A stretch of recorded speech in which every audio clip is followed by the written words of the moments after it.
America में इस समय चुनाव के चलते हलचल बढ़ गई है। देश में 5 नवंबर को चुनाव होने वाले हैं, जिसके चलते डेमोक्रेटिक और रिपब्लिकन दोनों ही पार्टियां चुनाव में दमखम लगा रही हैं।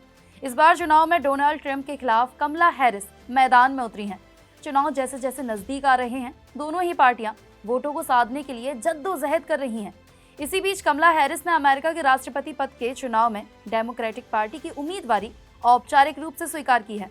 गुरुवार को शिकागो के यूनाइटेड सेंटर में डेमोक्रेटिक नेशनल कन्वेंशन में उम्मीदवारी स्वीकार करने के बाद उन्होंने स्पीच भी दी।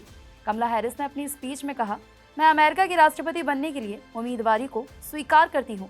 साथ ही उन्होंने वादा किया कि वो एक ऐसी राष्ट्रपति होंगी जो देश के लोगों को एकजुट करेंगी।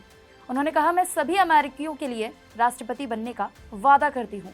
अपनी स्पीच के दौरान कमला हैरिस ने एक बड़ा खुलासा भी किया। उन्होंने बताया कि उन्होंने प्रोसिक्यूटर यानी कि सरकारी वकील बनना क्यों तय किया। कमला हैरिस ने कहा, जब वो हाई स्कूल में थी तो उनकी एक दोस्त है जिनका नाम वांदा कागन है। हैरिस ने कहा, स्कूल की छुट्टी होने के बाद भी उनकी दोस्त अक्सर घर नहीं जाना चाहती थी। फिर एक दिन कमला हैरिस ने वांदा से पूछा, क्या परेशानी है, तुम घर क्यों नहीं जाना चाहती? जिसके जवाब में उनकी दोस्त ने उनको एक ऐसी बात बताई जिसने कमला हैरिस को हैरान कर दिया था। वांदा ने कहा, उनके सौतेले पिता उनके साथ यौन शोषण करते हैं। कमला हैरिस उस समय हाई स्कूल की छात्रा थी। तब भी उन्होंने इस अपराध के खिलाफ आवाज उठाई और अपनी दोस्त से कहा, तुम हमारे घर आकर हमारे साथ रहना शुरू कर दो, और वो राजी हो गई। कमला हैरिस ने कहा, मेरे सरकारी वकील बनने के पीछे की वजह एक ये भी थी कि मैं वांदा जैसे लोगों की मदद और सुरक्षा करूं। उम्मीदवार कमला हैरिस ने कहा, इस चुनाव के साथ ही हमारे देश के पास तरक्की और कामयाबी की राह पर चलने का मौका है।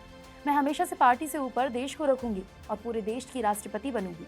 कमला हैरिस की दोस्त वांदा कांगना ने भी हाल ही में एक इंटरव्यू दिया था, जिसमें उन्होंने बताया था कि कैसे कमला हैरिस और उनके परिवार ने उनकी मदद की थी। वांदा ने बताया था कि जिस समय वो अपने घर के अंदर यौन शोषण का सामना कर रही थी, उस समय हैरिस ने उनकी मदद की थी और वो हैरिस के परिवार के साथ भी रहने लगी थी। वांदा ने कहा कि हैरिस की माँ और बहन ने भी मेरा काफ़ी ख्याल रखा और मेरी मदद की।